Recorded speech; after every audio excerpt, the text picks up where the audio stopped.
जय जिनेंद्र दोस्तों आज हम बात करेंगे आईआईटी वाले बाबा के बारे में।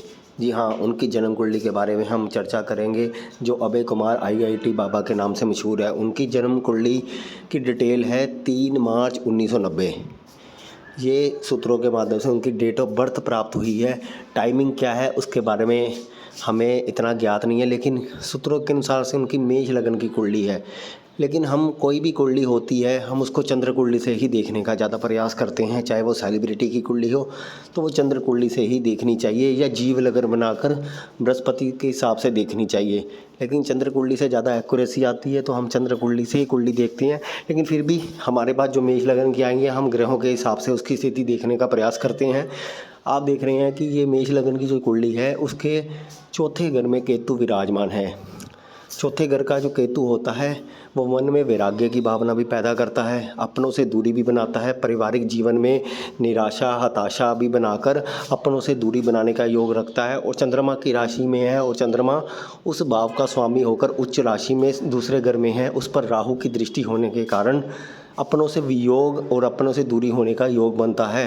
तो कहीं ना कहीं घर के वातावरण में अशांति का माहौल होने के कारण ये वहाँ पर सुख अर्जित नहीं कर पाए, और इसलिए वो दूरी बनाकर घर से बाहर चले जाते हैं। ये योग उनकी जन्म कुंडली में बनता है, जो मेष लगन की कुंडली में मुझे ज़्यादा एक्यूरेट प्रतीक हो रहा है।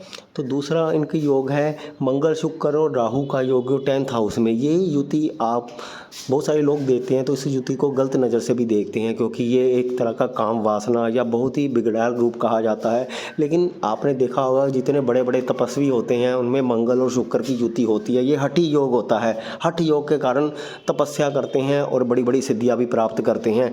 लेकिन राहु कहीं ना कहीं भड़काता है, क्योंकि राहु साथ में होने से कई बार इंसान नशे की तरफ चला जाता है। अगर हम मन में पूर्ण रूप से समर्पण और हठ अपना लें तो ऐसा इंसान वैराग्य की तरफ जा भी सकता है। लेकिन उसके लिए एक तपस्या करने की ज़रूरत है। बहुत बड़े लेवल पर तपस्या की जाए तो यही एक खराब योग बहुत ही अच्छा योग बन जाएगा।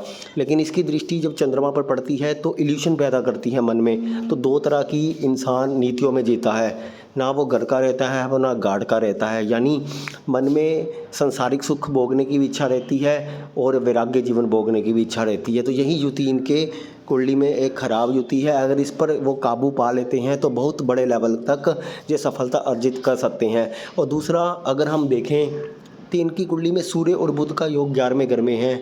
अगर इसी लगन कुंडली को हम आधार माने तो सूर्य जो है वो 11वें घर में है और छठे घर के स्वामी बुध के साथ है। तो पिता का जो कारक है वो सूर्य बनता है, और छठे घर में स्वामी बुध के साथ होने के कारण पिता के साथ वैचारिक मतभेद भी रहते हैं। और शनि की तीसरी दृष्टि पड़ने के साथ पिता और पुत्र के बीच में आपस में संबंध अच्छे नहीं हैं। ये भी इस कुंडली से ज़्यादा सटीक हमें पता चलता है। तो इस कुंडली के माध्यम से पिता और पुत्रों के संबंध भी बहुत अच्छे दिखाई नहीं देते हैं।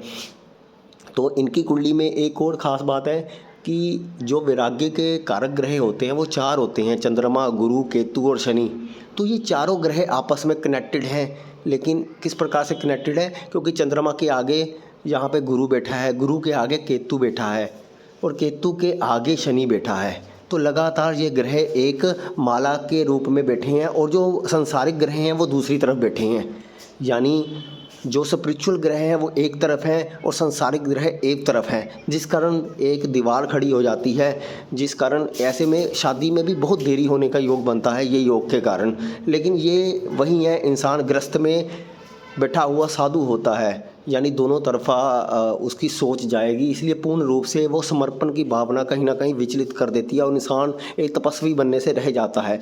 मैंने फिर भी कहा कि मंगल शुक्र और राहु की युति इंसान को अघोरी और तांत्रिक भी बना सकती है, बहुत बड़े लेवल का वो हमें स्पिरिचुअल भी बना सकती है, ओशो जैसा व्यक्ति तक भी दे सकती है। लेकिन उसके लिए गहराई में कूदना पड़ेगा। ज्ञान तो बहुत है, क्योंकि गुरु और बुध का योग भी बनता है, गुरु और सूर्य का योग भी बनता है त्रिकोण से। ये सारे योग बहुत बढ़िया होने के कारण जीव आत्मा पर इन चीज़ों का गहरा प्रभाव है, जिस कारण ज्ञान की अनुभूति भी बड़े स्तर पर यहाँ पर दिखाई देती है। तो इस प्रकार से ये सारी स्थितियाँ जो हैं आईआईटी वाले बाबा की कुंडली में मौजूद हैं।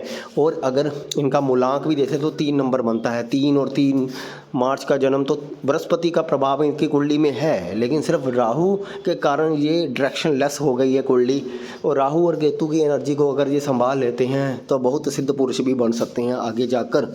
लेकिन उसकी एनर्जी को संभालना बहुत आसान नहीं होता, उसके लिए एक गुरु की ज़रूरत होती है, आध्यात्मिक जो है हमें आचरण की ज़रूरत होती है। कोई बड़े बड़े संत का हमें अगर शरणागति प्राप्त हो जाए तो हम उस चीज़ को जल्दी कंट्रोल प्राप्त कर सकते हैं, तो इस कुंडली के माध्यम से जीत ही देता है।